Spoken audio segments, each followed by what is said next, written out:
नमो तस्य भगवतो अरहतो सम्मा सम्बुद्धस्य नमो तस्य भगवतो अरहतो सम्मा सम्बुद्धस्य नमो तस्य भगवतो अरहतो सम्मा सम्बुद्धस्य बुद्धं शरणं गच्छामि धम्मं शरणं गच्छामि संघं शरणं गच्छामि द्वितीयंपि बुद्धं शरणं गच्छामि द्वितीयंपि धम्मं शरणं गच्छामि द्वितीयंपि संघं शरणं गच्छामि तृतीयंपि बुद्धं शरणं गच्छामि तृतीयंपि धम्मं शरणं गच्छामि तृतीयंपि संघं शरणं गच्छामि। पंचशीलानि पानातिपाता वेरमणि सिक्खापदं समादयामि अदिन्नदाना वेरमणि सिक्खापदं समादयामि कामेषु मिथ्याचारा वेरमणि सिक्खापदं समादयामि मुसावादा वेरमणि सिक्खापदं समादयामि शूरामेरय मज्जपमादृताना वेरमणि सिक्खापदं समादयामि। साधु साधु साधु। नमस्कार, मैं एस के आनंद और आप देख रहे हैं पीएम बिहार न्यूज। आप झारखंड के देवघर ज़िले में कई तरह का धर्म स्थल देखे होंगे, सुने होंगे, गए होंगे। आप नंदन पहाड़ का नाम सुने होंगे, वहाँ घूमे होंगे, लेकिन नंदन पहाड़ के ठीक बगल में ही एक पहाड़ है ऐसा जो प्राचीन सभ्यता से जुड़ा हुआ, जिस पहाड़ का नाम है बौद्ध पहाड़, बुद्ध पहाड़। प्राचीन बिहार, प्राचीन भारत से जुड़ी यहाँ चीज़ें हैं जो कि लोग बहुत कम जानते हैं। देवघर ज़िले में है। देवघर ज़िले से आप नंदन पहाड़ आते हैं, नंदन पहाड़ के ठीक सामने वाले जो पहाड़ हैं यहाँ है बुद्धा पहाड़।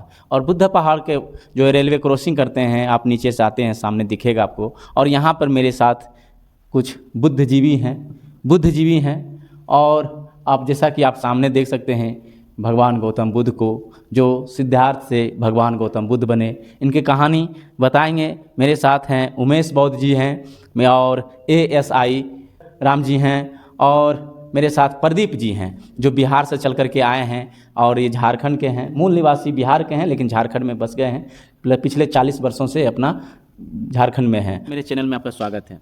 धन्यवाद आपको। ये बुद्धा पहाड़ सिद्धार्थनगर में आने के लिए बहुत बहुत धन्यवाद, साधुवाद कि आप यहाँ आएँ और यहाँ बुद्धा पहाड़ को आप हाईलाइटेड करने के लिए लोगों को ज़्यादा से ज़्यादा जानकारी हो, इसके लिए आप आए। इसके लिए बहुत बहुत धन्यवाद आपके टीम को भी। तो आप अपना परिचय बताइए। मेरा परिचय है कि मैं बुद्ध के अनुयायी हूँ। बहुत सालों से मैं बुद्ध के विचारधारा को समझा और समझने के बाद बुद्ध ही एक ऐसे व्यक्ति थे जिन्होंने मनुष्य से जोड़ने का काम किया। मनुष्य को किस तरह से वो सुखी जीवन अपना व्यतीत कर सके, सुखी रह सके, इसलिए उन्होंने बहुत सारे मार्ग दिया। अष्टांगिक मार्ग दिए, पंचशील दिया, 3 रत्न दिया और 10 परिमिताएं, 4 यार सत्य, ये सब सारे बुद्ध के विचारधारा है। तो उस विचारधारा को लेकर के अगर मनुष्य बुद्ध को अगर समझें और जान जाएं कि बुद्ध ने मनुष्य के सुख और शांति के लिए कल्याण का जो मार्ग बताया, अगर उसको लोग समझे तो हम समझते हैं कि मनुष्य दुखी कभी नहीं रहेगा, सुखी रहेगा, पूरा उसका परिवार सुखी रहेगा। जब परिवार सुखी रहेगा तो गांव सुखी रहेगा, गांव सुखी रहेगा तो देश सुखी रहेगा, देश सुखी रहेगा तो सब सुखी रहेगा। ऐसा है विचारधारा माने तथागत बुद्ध का था।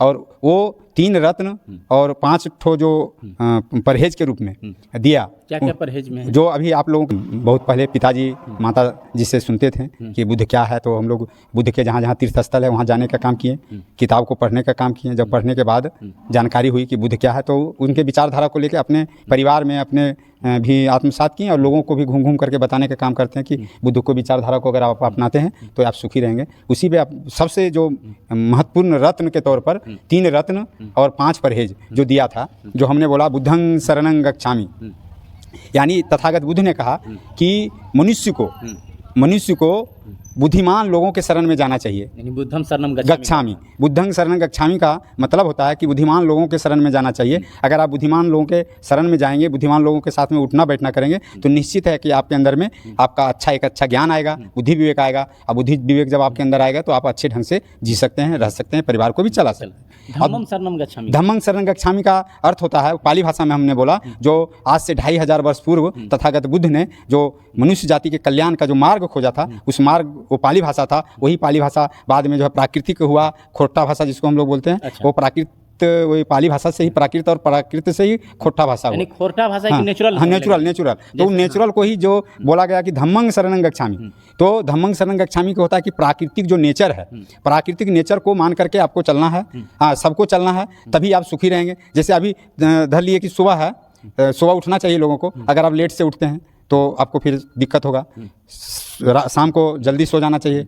हाँ, तो आप देर से मैंने सोएंगे तो जो आप खाना भोजन करते हैं वो सही ढंग से पचेगा नहीं। तो वो आपको कभी पेट, अगर शरीर में अगर मैंने पाचन क्रिया आपका गड़बड़ होता तो समझ लीजिए कि आपका सारा डिपार्टमेंट गड़बड़ होगा और आपका सुखी महसूस कर ही नहीं सकते। अगर स्वास्थ्य आपका अच्छा है तो आप सुखी हैं।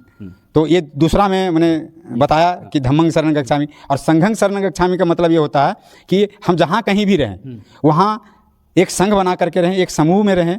और समूह दो तरह का होता है, एक सुसंग होता है, एक कुसंग होता है। तो सुसंग में तथागत बुद्ध ने बताया कि सुसंग में रहना है, अच्छे संघ में रहना है, जिससे आपको मान सम्मान इज्जत प्रतिष्ठा मिले। और अगर कुसंग में रहेंगे, क्योंकि चोर बेईमानों का भी एक संघ होता है, अगर उस ऐसे संघ में रहेंगे तो आपको मैंने अपमान, मैंने मार, अनादर, इज्जत सम्मान सब चला जाएगा। तो इसलिए तथागत बुद्ध ने बोला कि कहीं भी आप रहते हैं तो संघ में रहिए, संगठित होकर के रहिए। वहाँ के अगल बगल वाले लोगों से आपका भाईचारा, बंधुत्व, प्रेम, दया, करुणा के भाव से आपको रहना चाहिए। यानी ये 3 रत्न। 3 रत्न हो गया। और 5 परहेज के रूप में उन्होंने बताया कि मैं वो कारण किसी की हत्या नहीं करूँगा। पानातिपाता बेरमणि सिक्खापदं समादयामि, इसका मतलब हुआ। दूसरा में उन्होंने बोला अदीन दाना बेरमणि सिक्खापदं समादयामि, मैं चोरी नहीं करूँगा।